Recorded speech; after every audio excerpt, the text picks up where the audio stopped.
Welcome back, everyone, to another installment of AFF-CNY's pre-conference interview series. I am Shemin Vizzi. Let's get right into our next workshop presenter interview and see what they're going to be talking about in just a few short days. Well, welcome back, everyone, to yet another pre-conference interview. Why don't you introduce yourself to the community and let everybody know, I always ask this first question, let everybody know how you're connected to adoption and foster care. So okay. I am Michele Kreigman, foster to adopt, and I'm both an adoptee and an adoptive stepmom of 3 boys.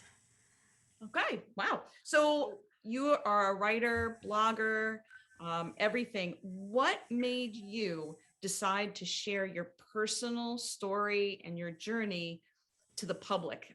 When I see people at the conferences and they have a personal connection to it, but then they are sharing it, that's a big deal to cross that over. What made you decide to do that, and why was it so important to you? Timing is everything. This Supreme Court session can be make or break for those of us who are adoptees with Native American heritage. And I go into why it's make or break and why now in the workshop. And I also answer some of the questions that I had to answer personally. What does it mean to not know and then discover you've got Native American heritage?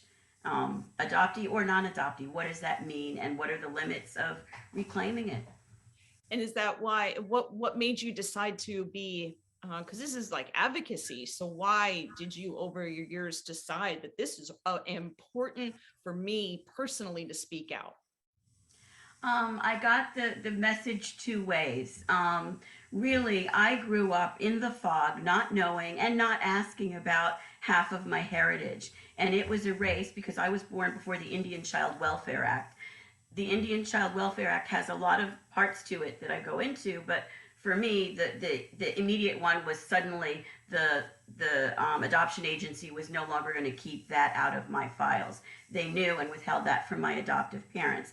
That was the policy with adoptive and foster parents for a lot of the 20th century. And that changed with the Indian Child Welfare Act. And then on top of it, as an adoptive stepmom, my stepsons also have some Iroquois heritage. So we began to explore together what we could reclaim as adoptees and what we had really lost. And if it was really lost for keeps, what do we do instead? How do we move on? That's really why it's so personal for me and for the rest of the family. So why don't you tell everybody what your workshop title is for this conference? Okay. It's Indigenous Adoptees and the Indian Child Welfare Act, Reclamation and Loss. For some people who may not know, let's just assume some people don't know what the ICWA actually is. If you want to give a brief synopsis of what exactly is that, for possibly anyone that may not know what all this that you're talking about, act and everything. I know it's a long title. We call it the ICWA. It was ahead of its time. It was 11 years in the making. It came to be in 1978. It's called the gold standard in child welfare. It was a model and had profound impact on social work standards and Hague conventions after that. So what it tries to do is keep a child first with family, even if the parents cannot take care of the child. After that, within the tribe.